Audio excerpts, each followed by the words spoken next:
The meeting room was very large. It had clear walls that showed the colorful space outside. Beautiful clouds of gas and stars filled the view. The room was made for peace talks. It was built to help different alien species work together. But today nobody looked at the pretty view. Everyone was too angry. Captain Daniel Foster sat at the human table. He was not happy. His teeth were tight together. He listened to the tall crystal alien speak. The alien was called Ambassador Zarthun. He came from a group called the Velknari. His voice came through a machine that helped everyone understand each other. But his voice sounded mean. The crystal alien said humans were bad. He said humans only made trouble. He said humans fought too much and had too many babies. He said humans used up everything like hungry bugs. The alien said the council had tried to be nice to humans, but now they could not wait anymore. Next to Daniel sat Ambassador Catherine Price. She was the leader of the human group at these talks. She had worked in peace talks for 30 years. She knew how to stay calm when people were angry, but even she was getting tired. This was the 5th meeting like this. Every meeting was the same. The aliens said bad things about humans. They told humans what to do. They made demands. Catherine took a slow breath. She started to speak in a calm voice. She said humans came to these talks because they wanted peace. She said humans had already given up many things. Humans let the aliens control some space mining areas. Humans changed their trade routes. Humans stopped building new homes on some planets. Catherine said this was not fair negotiation. The aliens wanted humans to give up everything. They wanted humans to give up their freedom. They wanted humans to change who they were. Suddenly, strange clicking sounds filled the room. The sounds came from the bug aliens. They were called the Hive. Their speaker was named Kulix. She spoke for millions of bug aliens who all thought together. Kulix said humans were too young. She said humans did not know enough to take care of themselves. She said the council wanted to help humans. The council would teach humans. The council would protect humans. But humans were too proud to accept help. Daniel could not stay quiet anymore. He leaned forward on the table. He asked how the aliens could call it protection. He said the aliens stopped human supply ships from reaching human colonies. The aliens made rules against trading with humans. The aliens did everything except start a real war. How was that protection? The crystal alien got darker. This meant he was annoyed. He said those actions were needed. He said humans were too aggressive. He said humans built military bases in the wrong places. Catherine spoke up again. Her voice was stronger now. She asked which places were wrong. She said those star systems had nobody living there before humans arrived. Humans followed all the rules. They wrote down their claims in the official records. But the council decided later that humans should not be there.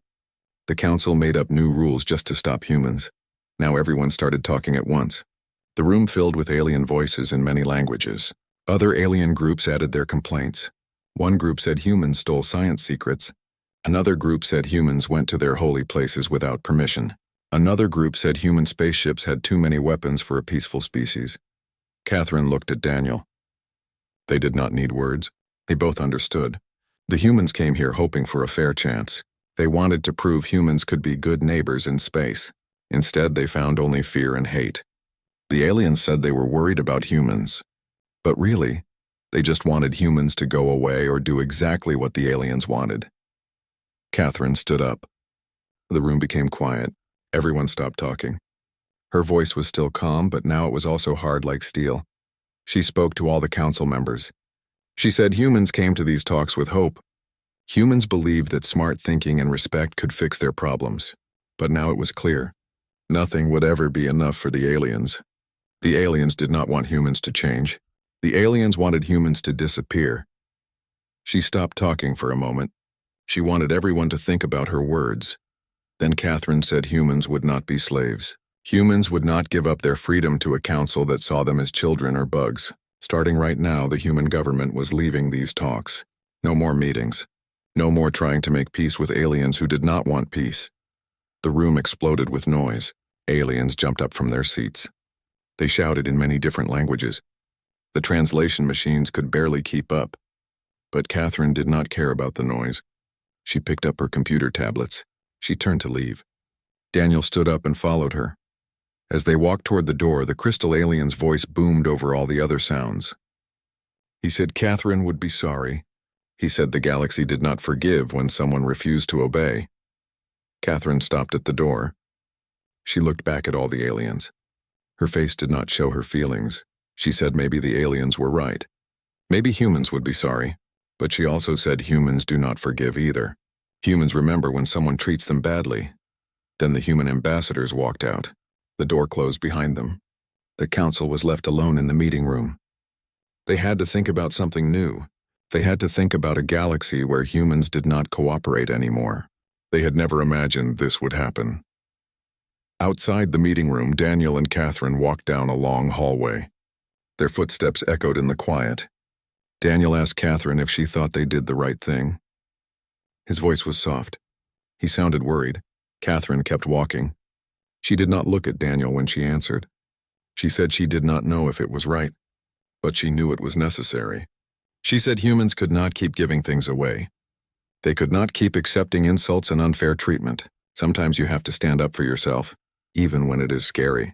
Even when you do not know what will happen next. Daniel nodded. He understood. For many years, humans tried to fit in. They tried to make the aliens happy. They tried to prove they deserved to be in space with other species. But nothing worked. The aliens always found new reasons to complain. New reasons to control humans. New reasons to treat them like they were not good enough. Maybe it was time for humans to stop trying so hard. Maybe it was time for humans to just be themselves. And if the aliens did not like it, that was their problem. As they reached their ship, Catherine sent a message to Earth. She told the human government what happened. She said the talks were over. She said humans were on their own now. But she also said this might be the best thing that ever happened, because now humans were free to do what they thought was right. They did not have to ask permission anymore. Back in the council meeting room, the aliens were still arguing. Some wanted to send warships after the humans. Some wanted to make even stricter rules. Some wanted to pretend nothing happened. But deep down, many of them felt worried. They had pushed too hard. They had asked for too much. And now they would have to live with what happened next. The crystal alien Zarthun stood alone after everyone else left. He looked out at the colorful space clouds. For the first time, he wondered if he made a mistake. Humans were strong. Humans were smart. Humans were brave. And now humans were angry. What would an angry human species do? He did not know. And that scared him more than he wanted to admit. 6 months had passed since humans withdrew from the council. The galaxy was breaking into pieces. Admiral Caroline West stood in a room deep underground on Earth. This was the command center for all human military forces. She looked at a big holographic display showing space. Red marks appeared all over the map. Each red mark showed a place where there was fighting or trouble. There were too many red marks to count. A colonel named Stephen Hayes gave her a report. He was in charge of gathering information about what was happening in the galaxy. He said 2 alien groups were about to go to war. The Karathi mining species and the Plaxian farming species were very angry at each other. The Plaxians said the Karathi destroyed their grain shipments. The Karathi said the Plaxians were using food as a weapon. Without human merchant ships to carry trade goods fairly between worlds, both groups were desperate and hungry. Caroline asked about another situation. She wanted to know what was happening with the Threnody medical crisis. Stephen said it was worse. A terrible disease outbreak on the Threnody homeworlds had spread to 3 nearby star systems. The Threnody were begging for medical help, but the council could not organize doctors and supplies fast enough. They needed human disease experts and emergency medical teams, but those teams were all back on Earth now. Caroline studied the display screen. Her face showed she was troubled. The withdrawal had been necessary to protect human independence. But watching the galaxy fall into chaos did not make her happy. She took no pleasure in seeing others suffer. She asked what the council was saying officially. Stephen said the council was being stubborn in public. They insisted that humans must accept full council control before any cooperation could start again. But privately, things were different. Several ambassadors had sent secret messages. They asked if there was any room for compromise. They asked if humans would consider coming back under different terms. Caroline asked what humans had said in response. Stephen explained that Ambassador Price was sticking to the official position. No negotiations until the council recognized that humans were free and independent. But Catherine had also suggested that humans might be willing to give humanitarian aid in special cases. Things like medicine and food for emergencies. Caroline nodded slowly. Catherine Price had always been smart and practical. Humans did not want innocent people to die, but humans also could not look weak. If they gave in too easily, the aliens would think they could push humans around again. Before she could say anything, an alarm flashed on the display. A priority message came in from Captain Daniel Foster. He was now commanding a defense station at the edge of human territory. Caroline opened the communication channel. Daniel's face appeared on the screen. He looked serious and urgent. He spoke quickly. He said sensors had detected a massive fleet movement in Velknari space. Long-range scans showed the Velknari were preparing their warships for a big military operation. Something major was about to happen. Caroline asked who they were planning to attack. Daniel admitted he did not know for sure, but the direction worried him. The Velknari fleet was moving toward the disputed border regions. Those were areas where humans used to patrol and keep the peace. Caroline felt cold fear run through her body. The disputed sectors were home to about 12 smaller alien species. These species had no strong military forces. They had no political power in the council. For many years, human patrols had protected them. Human presence kept the Velknari from taking over their worlds. Now nothing was stopping the Velknari from invading. Caroline gave an order immediately. She told Stephen to contact Ambassador Price right away. 1 hour later, Catherine Price arrived at the command center. She listened to the military briefing without saying anything. Her diplomatic training helped her hide her emotions. But inside, she must have been very worried. When the briefing ended, Catherine spoke. She said the Velknari were making their move. They had been waiting for this moment. As soon as humans withdrew their protection, the balance of power changed. Now the Velknari were taking advantage of the situation. They wanted to conquer those weak species while nobody could stop them. Caroline asked what Catherine recommended they should do. Catherine thought carefully before answering. She said humans should send the Velknari a message, not a threat but a reminder. The Velknari needed to understand something important. Yes, humans had withdrawn from council space, but humans had not abandoned their principles. If the Velknari attacked those weaker species, they would discover that humans still had teeth. Humans could still bite back. Caroline smiled, but it was not a happy smile. She said she could work with that idea. 2 days later, a human courier ship arrived at the council station. The ship carried a message. It was short and direct.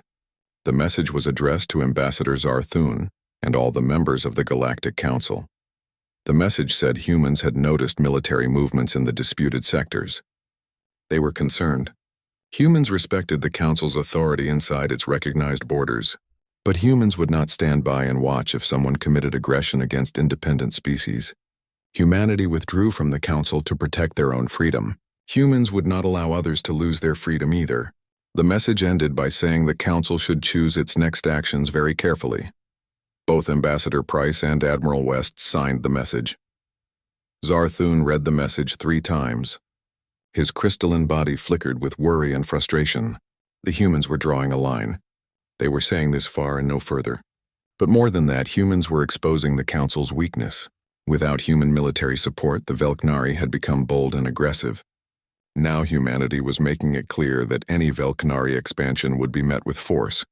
The Crystal Ambassador finally understood something. He realized it too late, but now he knew the truth. Humanity had never needed the Council for survival. Humans were strong enough on their own.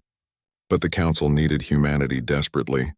Without humans, the Council was weak and divided. Without humans, peace was impossible to maintain. Zarthun called an emergency council meeting.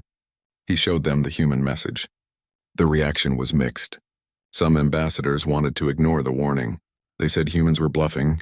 Others said they should negotiate with humans immediately. They said the situation was getting too dangerous. The debate went on for hours. Meanwhile, the Velknari fleet continued moving toward the disputed sectors. Time was running out. Soon someone would have to make a decision. Would the Velknari risk war with humanity? Would the Council try to stop them?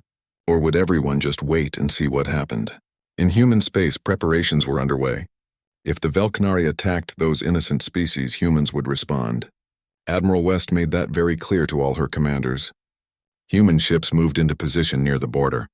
Crews trained for combat. Weapons were checked and ready. Humans had withdrawn from galactic politics, but they had not abandoned their values. They would not let bullies attack the weak. That was not the human way. And if that meant fighting the Velknari, then so be it. The galaxy held its breath and waited to see what would happen next. 3 months passed after humans left the council talks. Now the problems were starting to show everywhere. On a mining planet called Turthos 4, a manager named Varn looked at his computer screen. The numbers made him feel sick. His mining company was in big trouble. They were getting 40% less metal ore from the ground. The machines that processed the ore were doing even worse. Equipment broke down every single day. The repair teams could not keep up with all the problems. The reason was simple. The humans were gone. For many years, human engineers fixed the old machines on this planet. Humans were good at solving problems with their hands. They could make old equipment work long after it should have stopped. Human workers did the dangerous mining jobs deep underground. Other aliens thought those jobs were too risky. Humans also thought of new ways to do things better and faster. The aliens who owned the mines never tried new ideas. They liked doing things the old way. But humans were not afraid to try something different. Now all of that was gone. A few weeks after the council gave humans an ultimatum, the human workers packed their things and left. They did not break anything. They did not steal anything. They just finished their contracts, took their money, and went home to human space. Varn called his boss on the home planet. He said he needed permission to hire new workers from somewhere else. He said they could not keep mining without more help. After a long wait, his boss answered. The boss said no. The council made a rule against working with any company connected to humans. Varn would have to use only local workers. Varn almost shouted into the communicator. He said there were not enough trained engineers on the whole planet. The humans were not just workers. They were experts. They had special skills. His boss sounded cold. He said Varn should train new experts. The council was very clear about this. Humans needed to learn their lesson. They needed to see what happens when they refuse to obey. The call ended. Varn was left alone with his broken machines and impossible work quotas. The same thing happened all over the galaxy. On farming planets, crops died because humans were not there to maintain the watering systems. Humans had designed special methods to control crop diseases and pests. Without those methods, the farms produced much less food. In medical centers, patients had to wait much longer for treatment. Human doctors and nurses had gone home. Trade routes stopped working because human merchant ships were gone. This caused shortages on many worlds. People could not get things they needed. But the biggest problem appeared in the border areas of space. Commander Greg Holland stood on his warship called the Valiant. He watched the tactical screen. His orders were clear. Pull back all human military ships from Council space. Set up a defensive line around human star systems only. The Council never said it publicly, but human warships had been protecting the outer regions of space. They stopped pirates. They stopped alien raiders. They kept the peace. The Velknari had powerful warships too, but they stayed near their home worlds. Other alien species did not have enough ships, or they just did not want to patrol the dangerous frontier areas. Humans were different. They had built their reputation on two things. First, humans went to places other species avoided. Second, humans protected what they claimed was theirs. They did not back down from a fight. Now that protection was gone. A young officer named Amy Carter called out from her station. She said they were receiving distress calls from a mining colony. Pirates were attacking. The scan showed at least 20 pirate ships. Greg looked at the information. The colony was just outside human space. It was technically in Council territory. 6 months ago, a human patrol would have rushed to help immediately. But now things were different. Greg gave an order. He told Amy to record the distress signal, then send a message to the alien defense forces. Let them know about the attack. Amy hesitated before speaking. She said by the time the aliens organized a rescue, the colony would be destroyed.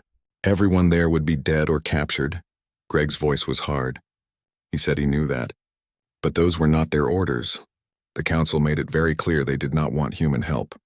The humans were respecting that decision. The crew looked uncomfortable, but nobody argued. They understood the bigger picture. For decades, humans had been the galaxy's emergency responders. Humans were the peacekeepers. Humans solved problems, and in return, the aliens treated them with suspicion and contempt. The aliens acted like humans were dangerous criminals who needed to be controlled. If the council wanted to handle things alone, then they would have to learn how. Back at the council station, Ambassador Zarthun read reports on his computer. He felt more and more worried. Production problems, supply shortages, more pirate attacks, and worst of all, many alien species were asking when humans would come back. They wanted human engineers. They wanted human traders. They wanted human protection. Zarthun had expected the humans to suffer from being isolated. He thought humans would realize they needed the council. Instead, it was the council that was falling apart. He told himself it was only temporary. Once humans realized they needed the council more than the council needed them, humans would come back to negotiate. They would have no choice. They would have to accept the council's terms. But deep inside, Zarthun was starting to think he had made a huge mistake. On Earth, human leaders met to discuss the situation. They reviewed reports from all over the galaxy. They saw the chaos. They saw the suffering. Some people said humans should offer to help. They said innocent people were dying. Others said humans should stay out of it. They said the aliens needed to learn this lesson the hard way. Ambassador Catherine Price spoke at the meeting. She said humans had a duty to help people who were suffering, but they also had a duty to protect human freedom and dignity. She suggested a middle path. Humans could provide humanitarian aid in emergencies, medical help, food, rescue operations, but no military protection, no engineering services, no trade agreements. Not until the Council recognized human sovereignty. The human government agreed with her plan. It was a way to show that humans were still good people, but it also made clear that business could not go back to normal. Not until things changed. News of the decision spread quickly through human space. Many people supported it. They were proud that humans were standing up for themselves, but they also felt good knowing humans would still help in true emergencies. It showed that humans were better than the aliens who had insulted them. As weeks passed, the galaxy started to realize something important. Humans had been holding everything together. Human workers kept old machines running. Human traders connected distant worlds. Human peacekeepers stopped conflicts before they grew into wars. Human innovation made life better for everyone. Now all of that was gone, and the galaxy was falling apart. The Council had thought humans were the problem.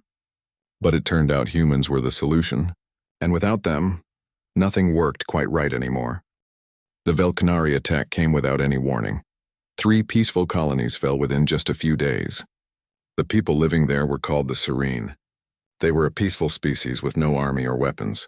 Their distress signals went out across the galaxy calling for help. But the Galactic Council could not respond. The Council members spent their time arguing with each other. They blamed each other instead of taking action. At the Council station, an emergency meeting turned into chaos. Everyone was shouting. The Karathi accused the Plaxians of secretly helping the Velknari. The Threnodi demanded military action, but they had no ships to send. The bug aliens just watched and calculated their options. They did not take sides. Ambassador Zarthun stood in the middle of the chamber. His crystal body looked dim and tired from stress. He had called this meeting hoping everyone would work together. Instead, he was watching the council completely fall apart. He tried to speak loudly enough to be heard over the arguing. He said they must send peacekeeping forces immediately. The Velknari had broken every rule in the Galactic Charter. This was unacceptable. The Karathi ambassador shouted back. He asked what fleet they should send. He said Karathi ships were barely working because of supply problems. They were still recovering from all the issues caused by losing human workers and engineers. The Plaxian representative suggested negotiation instead. He said they should offer the Velknari something in exchange for a ceasefire. Maybe the Velknari would stop attacking if they got what they wanted. Zarthun could not believe what he was hearing. His voice rose with anger and disbelief. He said the Velknari had committed an act of war. The council could not reward them with gifts and concessions. That would only encourage more attacks. But even as he spoke, Zarthun knew the truth. The council had no real power anymore. Without human military ships, they could not enforce anything. They were helpless. Finally, a representative from the bug alien said what everyone was thinking. The words were simple and clear. They needed the humans. The chamber became completely silent. That admission carried huge weight. It came from one of the most powerful council members. But it also raised an uncomfortable question. Would humanity even help them now? After everything the Council had done to humans, would humans care if the galaxy burned? The answer came much faster than anyone expected.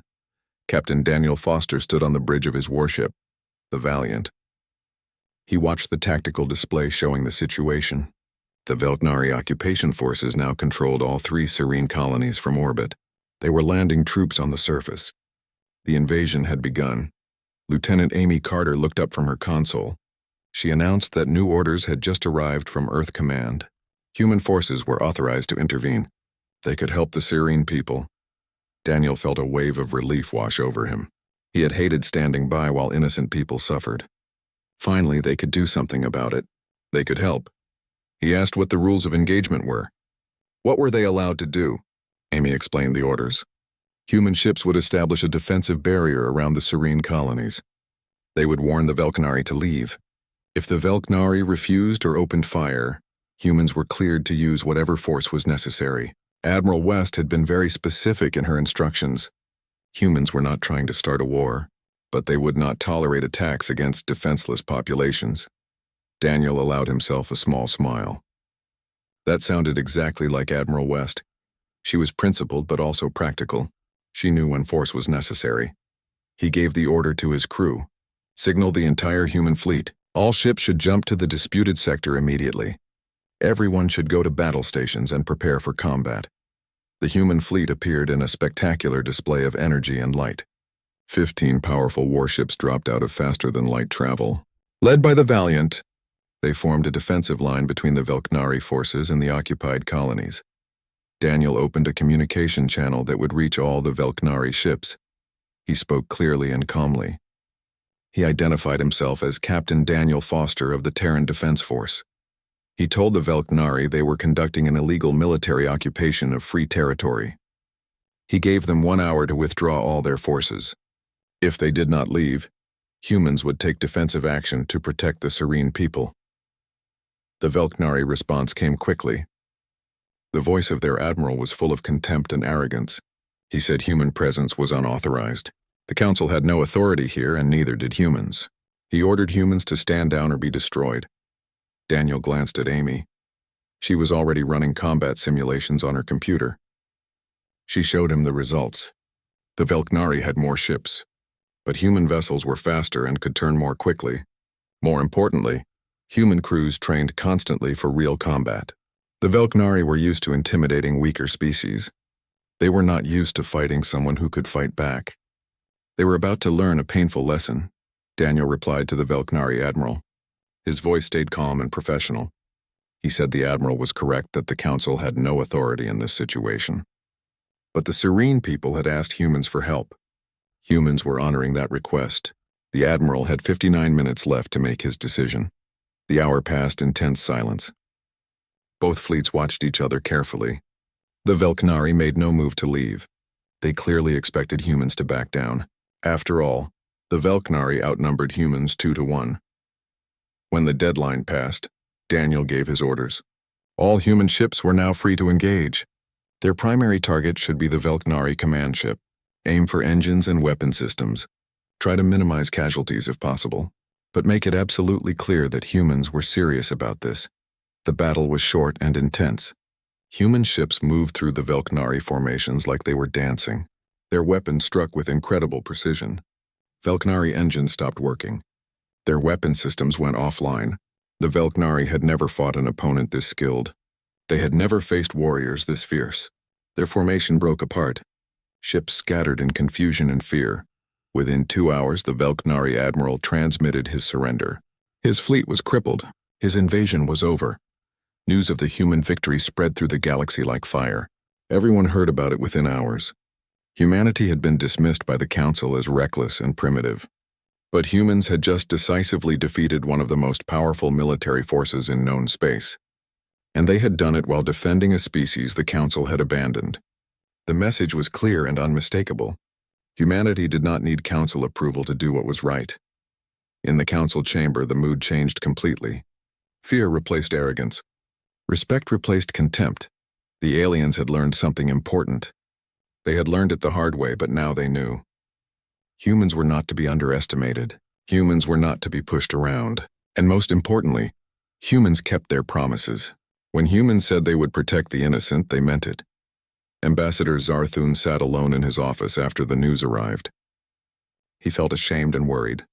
The council had treated humans terribly. They had insulted human honor.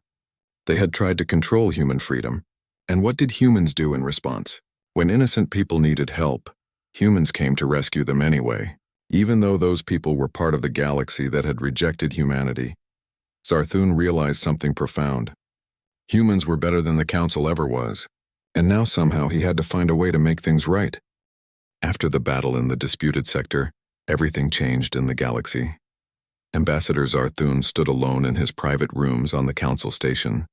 He looked out at the beautiful colored clouds of gas and stars. Once this view had made him feel hopeful about cooperation between species. Now it felt like a monument to his failures, a reminder of everything that had gone wrong. The council had held another emergency meeting after humans defeated the Velknari. But this meeting was very different from the others. The accusations and fighting had stopped. Instead, everyone felt the weight of a sobering truth. The galaxy had changed and the council had failed to understand it in time. A message notification interrupted his thoughts. Zarthun opened it and saw a formal communication from Earth. Ambassador Catherine Price was requesting a private meeting. Just the two of them, away from the big council chamber. He hesitated for only a moment before accepting the invitation. They met in a small, quiet conference room. Catherine arrived with only Captain Daniel Foster as her companion. Zarthun came alone, no assistants, no guards. Just three people trying to find a better way forward. Catherine spoke first. Her tone was professional but not hostile. She thanked Zarthun for agreeing to meet with her. The Velknari ambassador's crystal body flickered with complex emotions. Colors swirled across his surface, showing his inner turmoil. He said he should be the one thanking her. Human forces had stopped a terrible crime that the council could not prevent.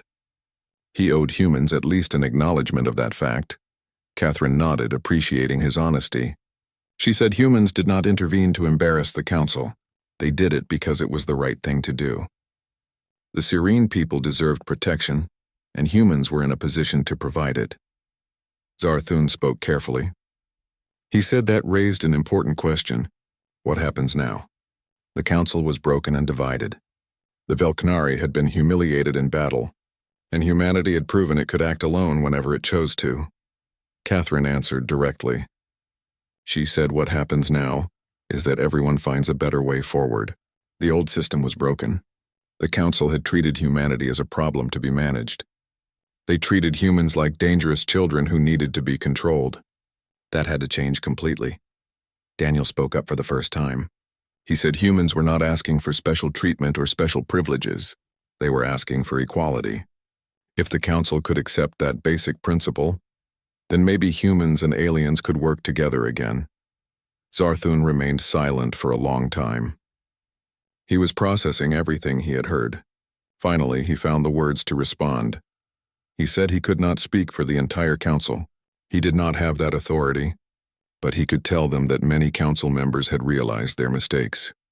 They had underestimated humanity's value. They had overestimated their own importance. The past 6 months had been a harsh teacher. They had learned painful lessons. He paused, then added another thought. If he were to propose a new framework, one that recognized humanity as a sovereign partner rather than a junior member, would humans be willing to negotiate? Catherine looked at Daniel. They exchanged a glance that communicated volumes without words. Then she looked back at Zarthun. She said humans would negotiate, but there were conditions that could not be compromised. Humanity would not give up sovereignty. The council would have no authority over human internal affairs, and humans would maintain the right to intervene when innocent lives were threatened, regardless of whether the council approved. Zarthun nodded slowly. Those terms would be difficult for some council members to accept. Many aliens were proud and stubborn, but after everything that had happened, what choice did anyone have? The galaxy needed humanity. That was now undeniable. He said he would present the human position to the council. He could not guarantee they would accept it, but he believed enough members had learned the same lesson he had learned. Catherine asked what lesson that was. Zarthun's answer was simple and profound. He said they had learned that a galaxy without humanity was far more dangerous than a galaxy with humans in it. Over the following weeks, negotiations resumed in earnest. The talks were difficult and often frustrating. More than once they came close to complete collapse, but both sides had learned from their mistakes. Both sides genuinely wanted to find a solution. The result was a new treaty. It was not perfect, but it was honest. The treaty recognized multiple levels of membership in the Galactic Council. Full members accepted council authority but received full representation and support. Associate members, like humanity, kept their independence while agreeing to cooperate on shared concerns. It was a compromise, but more importantly, it worked. Human engineers returned to repair failing systems across the galaxy. Human merchants resumed their trade routes. Human medical teams helped fight the Threnody disease outbreak. And human warships once again patrolled the frontier regions. They made sure that no species, no matter how small or weak, would face aggression alone. 1 year after walking out of the council chamber, Ambassador Catherine Price returned to the station for the formal signing ceremony. As she stood at the podium looking out at representatives from dozens of species, she felt cautious optimism. Things were not perfect, but they were better. The galaxy had learned an important truth. Cooperation required mutual respect, not domination, and humanity had proven something equally important. Sometimes the only way to gain respect is to be willing to walk away from those who do not give it. Catherine began her speech. She said they were gathered not because anyone won or lost, but because everyone learned something valuable. The galaxy was vast and dangerous. No species could survive and thrive alone, but neither could anyone thrive under oppression and control. This treaty represented a new beginning. It was built on partnership rather than hierarchy. She paused to let her words sink in. The chamber was completely silent. Everyone listened carefully. Catherine continued. She said humanity looked forward to working with all species present, not as subordinates who must obey, not as overlords who must be obeyed, but as equals. Together, everyone could build something better than what existed before. The applause that followed was genuine. It was a sound of relief as much as celebration. The galaxy had come very close to disaster, but somehow they had found their way back from the edge. Later, as Catherine and Daniel prepared to return to Earth, Ambassador Zarthun approached them one final time. He wanted to say something important before they left. He told Catherine that he understood now what he had failed to see before. Humanity's greatest strength was not military power or technology. It was not even human adaptability. The real strength was humanity's willingness to stand alone for what they believed was right. Catherine smiled. It was a warm, genuine smile. She said with respect that Zarthun was not quite right. Humanity's greatest strength was knowing when to stand alone and when to stand together with others. As their ship departed from the station, Daniel looked back at the colorful nebula visible through the window. He asked Catherine if she thought it would last. Would this new arrangement really work? Catherine thought about the question carefully before answering. She said she thought it had a chance. A real chance. The Council had learned they needed humanity, and humans had learned that walking away was not the same as giving up. Sometimes you have to risk losing everything to gain what matters most. Daniel asked what mattered most. Catherine's answer was simple. She said respect mattered most, and the freedom to choose your own path. The ship jumped to faster than light speed. The diplomatic station disappeared behind them. Ahead lay Earth home and a future that humanity had earned through courage and principle. It was a future built on respect, not fear. On cooperation, not control. The galaxy had faced the consequences of humanity's absence. In facing those consequences, the galaxy learned to value humanity's presence. It was a lesson written in hardship and conflict, but it was a lesson that would not be forgotten. The stars shone bright in the darkness of space. And humanity, once rejected and dismissed, now had their rightful place among them.